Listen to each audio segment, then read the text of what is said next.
कि जोगी का एक किस्म से आतंक यहाँ पे फैल गया, राजनीतिक आतंक। मैं कोई गुंडागर्दी का आतंक नहीं कह रहा हूँ, लेकिन राजनीतिक आतंक उनका था। सीएम के दौर में अजीत जोगी बड़े विचित्र तरीके से आए। जब ये राज्य बन रहा था उस वक्त भूपेश बघेल एक आदिवासी एक्सप्रेस चला रहे थे महेंद्र कर्मा को मुख्यमंत्री बनाने के लिए। लेकिन उसके बाद जब जैसे ही घोषणा हुई सरकार बनने की, इतने तारीख को शपथ ग्रहण है, ये है, तो वहाँ से सोनिया गांधी की तरफ से दिग्विजय सिंह को कहा गया कि रायपुर जाकर जोगी को शपथ दिला कर आओ। मंत्री जो थे, बहुत सारे मध्य प्रदेश में मंत्री रहे हुए थे, वो बन गए। कुछ लोग यहाँ पे बन गए, इक्का दुक्का लोग जोगी ने अपने मन से भी मंत्री बना दिए। लेकिन विधायक दल में उनके लोग नहीं थे, उनका बहुमत नहीं था। वो विधायकों के बीच में असुरक्षित महसूस करते थे। 2003 का चुनाव हिंदुस्तान का एक सबसे सनसनीखेज चुनाव था। मुझको तो ये लग रहा था कि जोगी जी दोबारा मुख्यमंत्री बनेंगे, कांग्रेस की मेजॉरिटी आ रही है। मुझको चुनाव के 20 दिन पहले करीब ऐसा लग रहा था। उसके बाद मैंने कुछ वजहों से उस चुनाव से अपने आप को अलग कर लिया था, खबरों से भी कुछ ऐसी बात हुई थी। सीएम के दौर में अजीत जोगी कैसे आए? सीएम के दौर में अजीत जोगी बड़े विचित्र तरीके से आए। जब ये राज्य बन रहा था उस वक्त भूपेश बघेल एक आदिवासी एक्सप्रेस चला रहे थे महेंद्र कर्मा को मुख्यमंत्री बनाने के लिए, और उसमें विधायक सब इकट्ठा होकर एक बस में घूम रहे थे। उस वक्त अजीत जोगी का नामो निशान भी नहीं था। सारा का सारा माहौल जो है महेंद्र कर्मा के पक्ष में था। लेकिन उसके बाद जब जैसे ही घोषणा हुई सरकार बनने की, इतने तारीख को शपथ ग्रहण है, ये है, तो वहाँ से सोनिया गांधी की तरफ से दिग्विजय सिंह को कहा गया कि रायपुर जाकर जोगी को शपथ दिला कर आओ। ये इंस्ट्रक्शन था कि जोगी को शपथ दिलाकर आओ, और कोई इंस्ट्रक्शन नहीं था और कोई फैसला नहीं हुआ था। सोनिया गांधी की तरफ से ये एक लाइन दिग्विजय सिंह को कही गई थी। उस वक्त विद्याचरण शुक्ल एक रिवोल्ट करने के पोस्चर में थे, तो दिग्विजय सिंह विद्याचरण को समझाने के लिए उनके फार्म हाउस गए भी थे। वहाँ उनके साथ बदसलूकी हुई थी। अलग अलग बयान है, कुछ का कहना है उनको मारा गया था, कुछ का कहना है धक्का मुक्की हुई थी, लेकिन उनके साथ फिजिकल बदसलूकी हुई थी दिग्विजय सिंह के साथ। उसको भी उन्होंने बर्दाश्त कर लिया। विद्याचरण को समझाने गए थे जो नहीं समझे। उनका कहना था कि जोगी का कोई हक नहीं बनता है यहाँ का मुख्यमंत्री बनने का, तो वो खिलाफ ही रहे आखिरी तक। तो दिग्विजय सिंह जो हैं, विद्याचरण के लोगों की बदसलूकी झेलते हुए भी उन्होंने यहाँ जोगी को शपथ दिलवाई और चले गए वो। तो जोगी जो मुख्यमंत्री बने, उनके साथ कोई विधायक नहीं थे। 2-4 विधायक शायद रहे हों तो रहे हों, वो खुद भी विधायक नहीं थे। 2000 का वो दिन ऐसा था जब जोगी की शपथ ग्रहण हुई। उस दिन वो कुछ भी नहीं थे यहाँ छत्तीसगढ़ में, लेकिन सोनिया गांधी के बनाए हुए वो बने। बहुत साफ बात है ये, इसमें कुछ भी नहीं है लुका छिपा।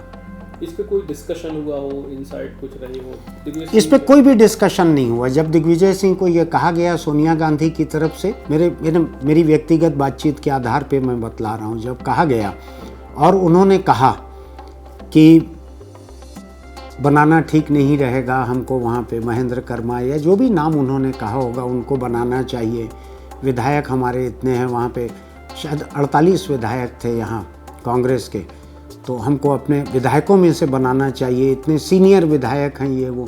उन्होंने कुल इतना कहा कि जोगी को शपथ दिला के आओ, बस।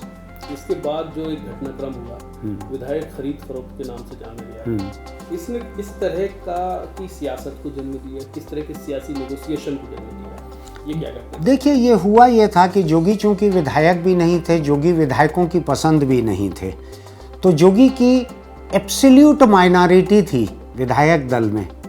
मंत्री जो थे, बहुत सारे मध्य प्रदेश में मंत्री रहे हुए थे, वो बन गए। कुछ लोग यहाँ पे बन गए, इक्का दुक्का लोग जोगी ने अपने मन से भी मंत्री बना दिए। लेकिन विधायक दल में उनके लोग नहीं थे, उनका बहुमत नहीं था। वो विधायकों के बीच में असुरक्षित महसूस करते थे। उस इनसिक्योरिटी ने उनको एक रास्ता दिखाया कि वो भाजपा विधायक दल को तोड़कर वो कांग्रेस में लेके आए लोगों को। और आपको ध्यान होगा कि उस वक्त 1/3 सदस्यों से दल बदल हो जाता था, 1/3 से, जो कि अभी 2/3 हो गया है, कानून बदल गया है। तो भाजपा विधायक दल में 36 लोग थे। 36 में से 12 लोगों को जोगी ने एक किस्म से खरीद कर उनको कांग्रेस प्रवेश करवाया उनका, और उसमें से कुछ लोगों को मंत्री बनाया, कुछ लोगों को और लाल बत्ती की कोई कुर्सियां दी, उनको कहा कि सबको टिकट देंगे। 12 में से 10 को उन्होंने टिकट दी भी, जिसमें से कुल 2 जीत पाए। यानी जो लोग भाजपा छोड़कर कांग्रेस में गए थे उनका करियर कांग्रेस सरकार का वो टर्म खत्म होने के साथ खत्म हो गया। 12 में से 10 का टर्म खत्म हो गया। इस राजनीति ने बीजेपी को भी भीतर तक हिला दिया था।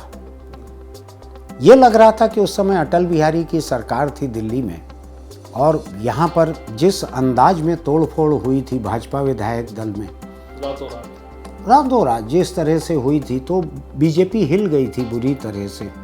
उसके बाद ही उसने चुनाव की यहाँ अच्छे से तैयारी चालू की, कमर कस के तैयारी की।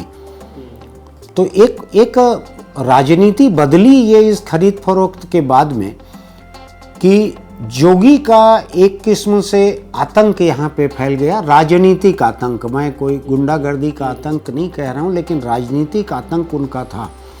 भाजपा के अलावा कांग्रेस के भीतर भी उनकी राजनीतिक दहशत उनके नाम से रहती थी कि जिसको चाहेंगे उसको हरा सकते हैं।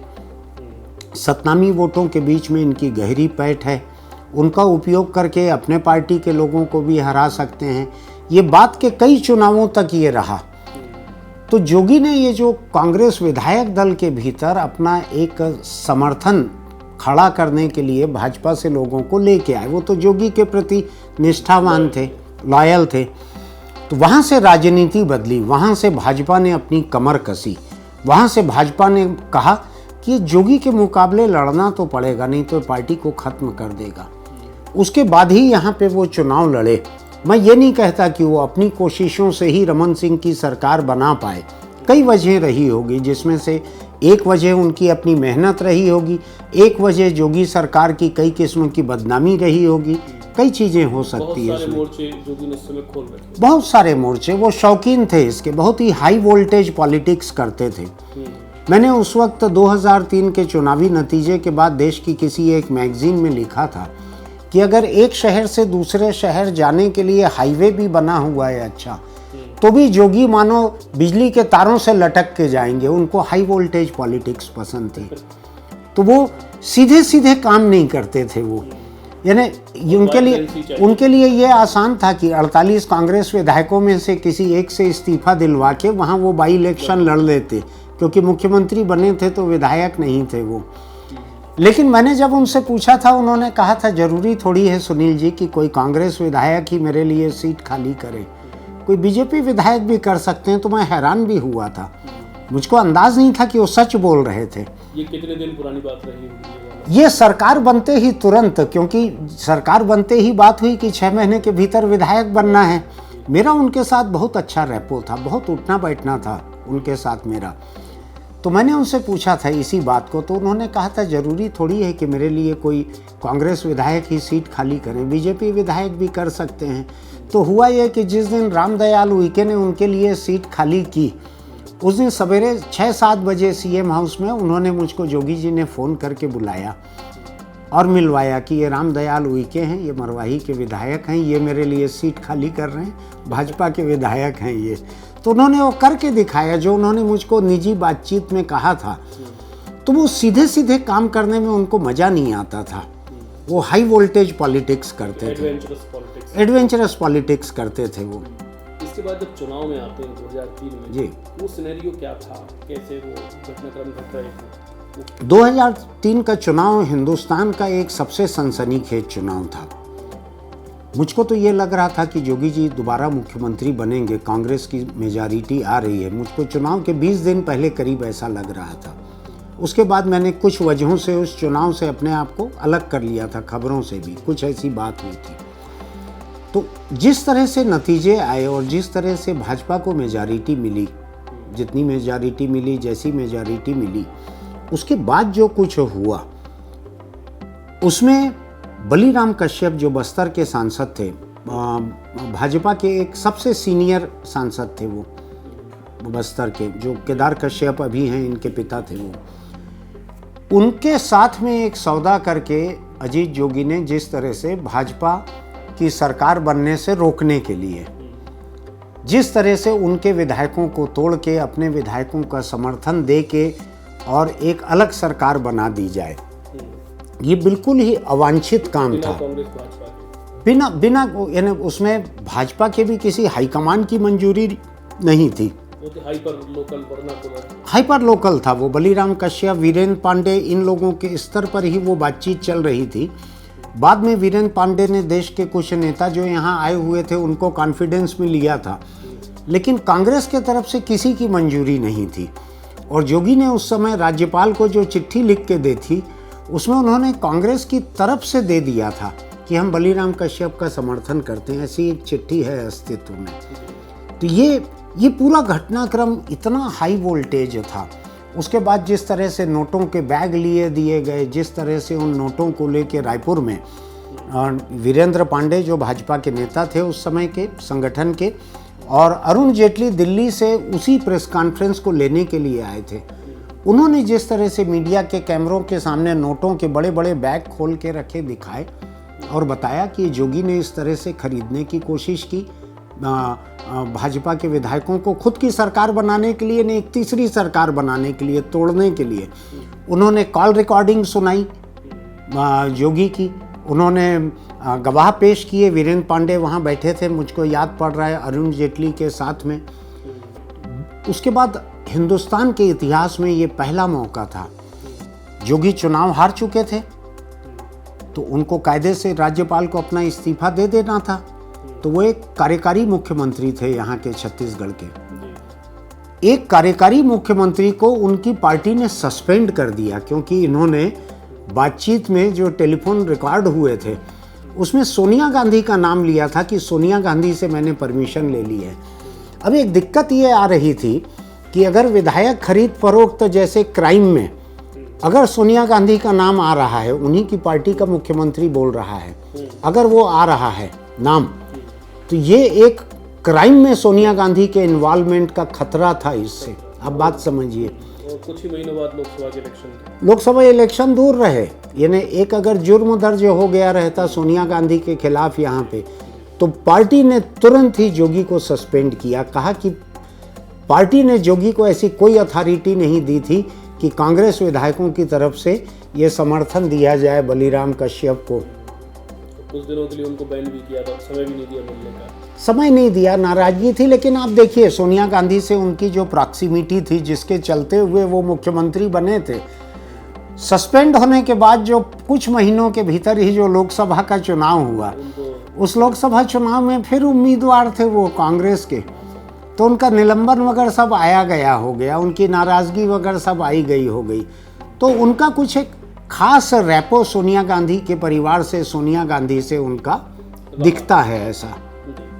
इसके बाद जब 2008 के चुनाव में हम आते हैं तो कहा गया कि चावल ने जिताया था प्रसाद को सेकंड। ये कितना सही? ये सही है ये सही है बात, क्योंकि डॉक्टर रमन सिंह की सरकार की जो खाद्य नीति थी, पीडीएस नीति थी, आपको ठीक से शायद याद नहीं होगा, उस वक्त पीयूसीएल की एक पिटीशन पे सुप्रीम कोर्ट में एक फूड सिक्योरिटी का केस चल रहा था। उसमें सुप्रीम कोर्ट पूरे देश के राज्यों को मॉनिटर कर रहा था कि पीडीएस का खाना राशन ठीक से पहुंच रहा है कि नहीं, बच्चों को और गर्भवती महिलाओं को पोषण आहार मिल रहा है कि नहीं, ये सुप्रीम कोर्ट मॉनिटर कर रहा था। सुप्रीम कोर्ट ने अपने 2 कमिश्नर बनाए थे इस काम के लिए, और सुप्रीम कोर्ट कमिश्नर के प्रिंसिपल एडवाइज़र थे विराज पटनायक। वो छत्तीसगढ़ आते रहते थे, यहाँ हमारे जैसे उनके बहुत से दोस्त थे। उन्होंने छत्तीसगढ़ सरकार की, रमन सिंह सरकार की पूरी खाद्य नीति को उन्होंने तय किया था, विराज पटनायक ने। वो पॉलिटिक्स से दूर थे, लेकिन सुप्रीम कोर्ट का एजेंडा था उनके पास कि पीडीएस अच्छा रहना चाहिए, पोषण आहार अच्छा रहना चाहिए। उन्होंने यहाँ सलाह दी सरकार को, सरकार के लोगों ने माना उनकी बात को, और छत्तीसगढ़ जो है पूरे देश में पीडीएस के मामले में बेस्ट स्टेट हो गया था। तो ये एक बड़ी वजह थी कि 2008 और 2013 इन दोनों चुनावों में रमन सिंह दोबारा लौट के आए। मेरा ये मानना है कि एक तो गरीब की दुआ लगी, क्योंकि जो सबसे गरीब है वो दुआ ईमानदार लगती है, उनको पेट भरने से लेना देना था। आपको याद हो कि नहीं, राज्य बनने के पहले छत्तीसगढ़ से कभी कभी भूख से मौत की खबरें भी आती थी, सब खत्म हो गया। तो बड़ा चर्चित मामला था बैल खाने वाला, बैल गड़ा हुआ बैल, उसको उखाड़ के खा लिए थे। मेरे ख्याल से नंद कुमार साय के इलाके का था वो, सरगुजा का। तो ऐसी कई घटनाएं आती थी। कुपोषण बहुत बुरी तरह से था। तो रमन सिंह गवर्नमेंट की पीडीएस स्कीम जो है, देश में सबसे अच्छी पीडीएस स्कीम थी। 35 रुपये में 35 किलो चावल मिलता था। मनरेगा में अगर कोई मजदूर एक दिन काम कर ले, एक दिन, तो उसके घर में 1 महीने का चावल आ जाता था, उसमें ज़्यादा आ जाता था। और एक दिन की मजदूरी में ईमानदारी से काम हुआ था, सिर्फ ये ऐसे काम नहीं हुआ था कि अवार्ड लेना है या नहीं, काम ईमानदारी से हुआ था। लेकिन सरकार की किसी भी डिलीवरी स्कीम में, जहां करीब करीब हर गरीब आबादी को चावल मिलना है, 45 लाख गरीब परिवार थे बीपीएल के नीचे, तो उनको चावल देते हुए जो थोड़ी बहुत गड़बड़ी हो सकती है, ज़रूर हुई होगी। ये कोई हरिश्चंद्र की सरकार नहीं थी रमन सिंह की, तो थोड़ी बहुत गड़बड़ी हुई होगी। लेकिन मोटे तौर पर अधिकतर गरीब लोगों को, बिलो पॉवर्टी लाइन लोगों को जिस अंदाज में चावल मिला, वो अद्भुत था। यानी पहला मौका था जब छत्तीसगढ़िया गरीब जो है 3 वक्त का खाना खा के सोते थे। ऐसा नहीं हुआ था इसके पहले, चाहे वो खाना बहुत अच्छा ना हो, केवल चावल हो, लेकिन पेट तो भरता था उनका। 2018 में कांग्रेस कैसे जीती थी, पूरा सिनेरियो क्या था? 2018 बड़ा इंटरेस्टिंग है। 2018 के चुनाव के खासे पहले भूपेश बघेल कांग्रेस के अध्यक्ष बना दिए गए थे, प्रदेश कांग्रेस के। उनके पहले एक समय चरणदास महंत भी रहे, लेकिन चरणदास महंत ज़्यादा सीधे पड़ते थे। वो जोगी की तिकड़मों की बराबरी नहीं कर पाते थे, वो जोगी का भी ख्याल रखते थे। लेकिन भूपेश बघेल शुरू से समझ रहे थे कि ये अजीत जोगी जो हैं कांग्रेस का नुकसान कर रहे हैं, वो ये मान के चलते थे स्पष्ट। और भूपेश बघेल बहुत नर्म दिल नहीं थे। भूपेश बघेल ने विपक्ष के समय कांग्रेस पार्टी को जिस तरह से चलाया छत्तीसगढ़ में, मैंने 2-3 एडिटोरियल ऐसे लिखे थे, उसमें मैंने लिखा था कि जिस तरह से भूपेश छत्तीसगढ़ में कांग्रेस चला रहे हैं, इस तरह से कांग्रेस को अपने आप को पूरे देश में चलाना चाहिए। अगर उस आक्रामक तेवर के साथ कांग्रेस विपक्ष की भूमिका पूरे देश में निभाती, जैसा कि भूपेश यहाँ कर रहे थे छत्तीसगढ़ में, तो कांग्रेस का नक्शा कुछ और रहता। 2014 में जो उसकी बदहाली हुई है, 2019 में फिर वो चुनाव हारी, ये नहीं हुई रहती। यानी मैं आपसे कह सकता हूँ कि राष्ट्रीय कांग्रेस के मुकाबले छत्तीसगढ़ कांग्रेस जो है, भूपेश बघेल के कार्यकाल में बेहतर चलती थी। ये विपक्ष की भूमिका को ज़्यादा अच्छे से निभाती थी। उसने रमन सिंह सरकार के खिलाफ पूरे प्रदेश में एक एक मुद्दे को लेके रोजाना का आंदोलन किया था। हर दिन कुछ न कुछ करते थे, वो लगातार आंदोलन किया, लगातार सक्रिय रहे। ये एक मुद्दा रहा। दूसरा, 2018 का चुनाव जीतने में पूरी की पूरी मेहनत तो रही कांग्रेस की और भूपेश बघेल की। दूसरा, जो इनका घोषणा पत्र था, उस घोषणा पत्र को बड़ी मेहनत से बनाया गया था। उसमें टीएस सिंहदेव घोषणा पत्र कमेटी के शायद मुखिया भी थे। इस घोषणा पत्र में जो वायदे किए गए, वो छत्तीसगढ़ के किसान आबादी ने कभी देखे सुने नहीं थे। उसमें कर्ज माफ़ी का वायदा किया गया, उसमें धान के जिस दाम की बात की गई थी, बोनस की शक्ल में, किसी और शक्ल में जो बात की गई थी, उतना दाम छत्तीसगढ़ के किसान ने कभी नहीं देखा था। तो इस बात को नहीं भूलना चाहिए कि छत्तीसगढ़ की 3/4 आबादी जो है, वो किसान परिवारों की है, या खेतीहर मजदूरों की है, या खेती से जुड़ी हुई ग्रामीण अर्थव्यवस्था से जुड़े हुए व्यापारी, किसान, ट्रांसपोर्टर, मिलर, इनकी है। अगर किसान का पेट भरता है तो आप समझ लीजिए छत्तीसगढ़ में 1.5 करोड़ लोगों का, 1.5 करोड़ वोटरों का पेट भरता है। अभी 2 करोड़ में से 1.5 करोड़ पेट जो हैं वो खेती से जुड़े हुए हैं। इन्होंने नब्ज पकड़ ली, इन्होंने कर्ज माफ़ी की घोषणा की, इन्होंने धान का समर्थन मूल्य जो है वो बढ़ा देने की घोषणा की। ये 2 चीज़ें रही सबसे बड़ी, बाकी घोषणाएं उतनी महत्वपूर्ण नहीं थी, 2 सबसे बड़ी थी। इन्होंने जादू किया 2018 में। और हुआ ये कि कांग्रेस, बीजेपी में रमन सिंह जो हैं वो मोदी और शाह के मुकाबले बहुत छोटे थे उस समय। मोदी और शाह बहुत बड़े थे, क्योंकि वो एक लोकसभा चुनाव जैसा जीत के आए थे, पूरे देश में जितना बड़ा उनका सपोर्ट बेस हो गया था।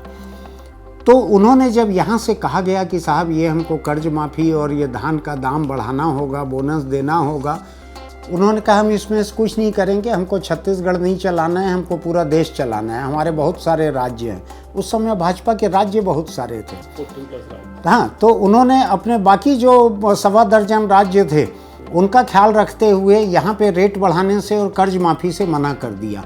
यहाँ से कहा गया बार बार, मेरी व्यक्तिगत जानकारी है, रमन सिंह की तरफ से दिल्ली कहा गया कि हम चुनाव हार जाएंगे। उन्होंने कहा हार जाओ, हार गए चुनाव। तो 2-3 चीज़ें मिली जुली नहीं, यानी जो कर्ज माफ़ी, धान का दाम और विपक्ष की जो भूमिका, मजबूत भूमिका कांग्रेस ने भूपेश बघेल के पार्टी अध्यक्ष रहते हुए की थी, इन तीनों वजहों से कांग्रेस को इतनी सीटें मिली जो उसकी उम्मीद से ज़्यादा थी। उसके दावे ही 55 के थे, मिला उसको तो समझ लीजिए कांग्रेस भवन की कंक्रीट की छत फोड़ के, छप्पर फाड़ के सीट मिली, ऐसा हुआ। लेकिन एक दूसरी बात और, 15 साल के कार्यकाल में रमन सिंह सरकार से लोगों की थोड़ी नाराजगी पैदा होने लगी थी। एंटी इनकम्बेंसी होती है इतने साल में। रमन सिंह के साथ दिक्कत ये थी कि पहले साल में वो ना तजुर्बेकार थे। उन्होंने कभी केंद्र में भी वो मंत्री, राज्य मंत्री रहे जिनके पास कोई फाइल भी नहीं आती, उनका तजुर्बा नहीं था, तो वो अफसरों के ऊपर बहुत निर्भर रहे। दूसरा कार्यकाल ऐसा था जो उन्होंने खुल के काम किया। 2000 जिसमें 2.5% वोट भी बढ़े। 8 से 13 का कार्यकाल रमन सिंह ने सच में मुख्यमंत्री के हैसियत से काम किया। लेकिन 13 से 18 का जो कार्यकाल था उसमें उनके कुछ एक अफसरों को भी 10 साल हो रहे थे यहाँ पर। उन अफसरों ने इतने बड़े बड़े साम्राज्य अपने बना लिए थे, इतना दबदबा उनका हो गया था कि बीजेपी के बड़े से बड़े नेता जो हैं वो उन अफसरों से काम करवाना बेहतर समझते थे बजाय रमन सिंह के।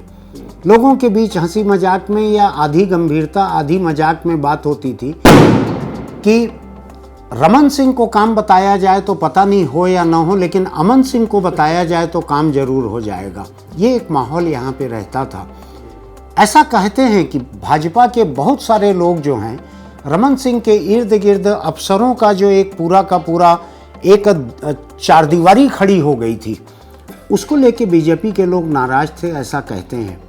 ये सुना हुआ है, मेरा अपना अंदाज नहीं है। तो इन दोनों तीनों मिली जुली चीज़ों से 2018 में इस बुरी तरह से भाजपा हारी थी कि 15 साल की सरकार 15 सीटों पे आके टिक गई थी। अगर आप अनुमति देंगे तो एक सवाल, ये तो आपने नहीं आप थे वो सवाल जो आप पूछें, एक आखिरी में चाहूंगी नहीं आपको जितना पूछना हो, थोड़ा ठीक रहेगा, जो पूछना है आपको। आरोप लगते हैं कि 2003 तक की जोगी और 2018 से 23 तक की भूपेश सरकार में बहुत समानता है। किस तरह की समानताओं के आरोप लगते हैं और इसमें कितना सच है? मुझको ये लगता है कि जोगी अपने कार्यकाल में जिस तरह से एक मजबूत मुख्यमंत्री थे और पार्टी ने एक किस्म से उनको लीज पे दे दिया था छत्तीसगढ़, वो अपनी मनमानी से चलाते थे इसको, कोई उनके ऊपर पार्टी का कंट्रोल नहीं था, वो सीधा सोनिया गांधी को रिपोर्ट करते थे एक किस्म से। तो पार्टी के पूरे औपचारिक ढांचे से ऊपर थे जोगी। अभी 2018 के बाद से जिस अंदाज में भूपेश बघेल, और देश में आप देखिए अधिकतर राज्य कांग्रेस के हाथ से निकल गए थे। ये 3 राज्य उस समय बचे थे, राजस्थान, मध्य प्रदेश और छत्तीसगढ़। इसमें भी मध्य प्रदेश बाद में निकल गया कांग्रेस के हाथ से। कुल 2 राज्य बचे थे। इन 2 राज्यों में भूपेश बघेल जितनी बड़ी मेजॉरिटी लेकर आए थे, ये पहली बात। दूसरा, राजस्थान में कांग्रेस पार्टी जो है अपनी पायलट और गहलोत की जिस गुटबाजी में एकदम जल रही थी, भभक रही थी, छत्तीसगढ़ में गुटबाजी रहते हुए भी यहाँ पे असंतोष उस तरह से नहीं हो पाया। पार्टी के भीतर बगावत वैसी नहीं हुई। भूपेश बघेल कमांड में बने रहे। जो भी 2.5 साल की इनकी बात हुई होगी टीएस सिंहदेव की और भूपेश बघेल की, वो नहीं हुआ। भूपेश बघेल सत्ता में बने रहे, ताकतवर बने रहे, सारा का सारा सरकारी ढांचा उनके मर्जी से चलते रहा। इन चीज़ों को लेकर लोग जो हैं जोगी और भूपेश बघेल की तुलना करते हैं कि रमन सिंह के मुकाबले ये 2 कांग्रेस के मुख्यमंत्री जो हैं ये अति ताकतवर थे, और रमन सिंह के ऊपर उनकी पार्टी का जो एक अनुशासन रहता है वो बहुत बुरी तरह रहा। 15 साल मनमानी रमन सिंह की सरकार नहीं कर सकती थी। वो बड़े कड़े अनुशासन वाले भाजपा का हिस्सा थे वो, तो उनके समय 15 साल नहीं हुआ था। लेकिन इधर जोगी जो हैं सोनिया की मेहरबानी से और इधर भूपेश जो हैं अपनी कामयाबी की या ताकत की मेहरबानी से।